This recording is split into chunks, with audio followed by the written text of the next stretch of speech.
परमेश्वर का प्रेम, क्योंकि हम अपने विश्वास के कारण परमेश्वर के लिए धर्मी हो गए हैं।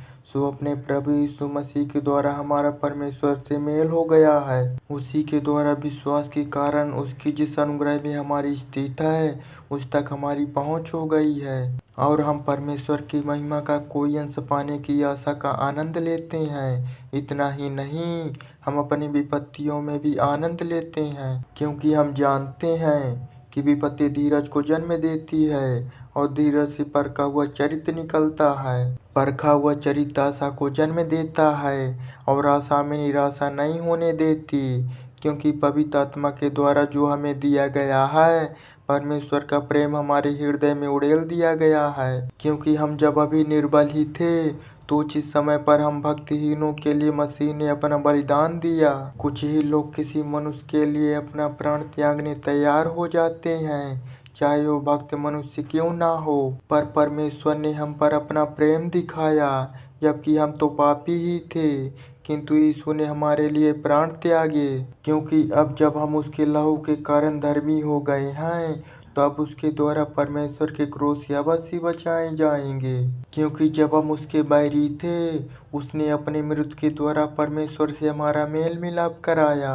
तो अब तो जब हमारा मेल मिलाप हो चुका है, उसके जीवन से हमारी और कितनी अधिक रक्षा होगी। इतना ही नहीं, हम अपने प्रभु यीशु के द्वारा परमेश्वर की भक्ति पाकर अब उसमें आनंद लेते हैं। आदम और यीशु, इसलिए एक व्यक्ति आदम के द्वारा जैसे धरती पर पाप आया और पाप से मृत्यु, और इस प्रकार मृत्यु सब लोगों के लिए आई, क्योंकि सभी ने पाप किए थे।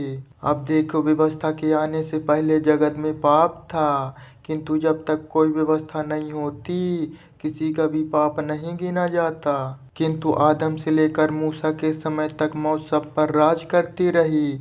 मौत उन पर भी वैसी ही हावी रही जिन्होंने पाप नहीं किए थे, जैसे आदम पर।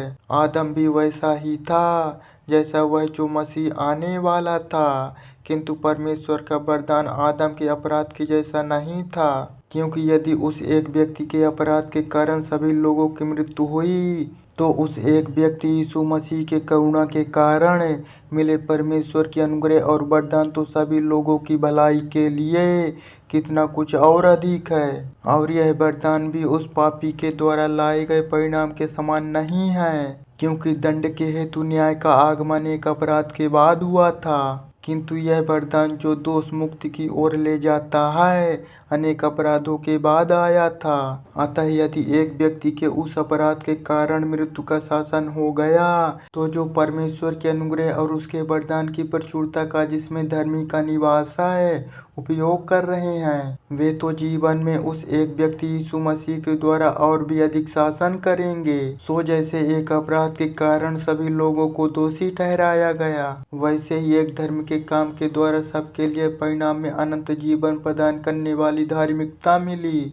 अतः जैसे एक व्यक्ति की आज्ञा न मानने के कारण सब लोगों को पापी बना दिए गए, वैसे ही उस एक व्यक्ति की आज्ञाकारिता के कारण सभी लोग धर्मी भी बना दिए जाएंगे। व्यवस्था का आगमन इसलिए हुआ कि अपराध बढ़ पाए, किंतु जहाँ पाप बढ़ा वहाँ परमेश्वर का अनुग्रह और भी अधिक बढ़ा, ताकि जैसे मृत्यु के द्वारा पाप ने राज्य किया, ठीक वैसे ही हमारे प्रभु यीशु मसीह के द्वारा अनंत जीवन को लाने के लिए परमेश्वर की अनुग्रह धार्मिकता के द्वारा राज्य करें।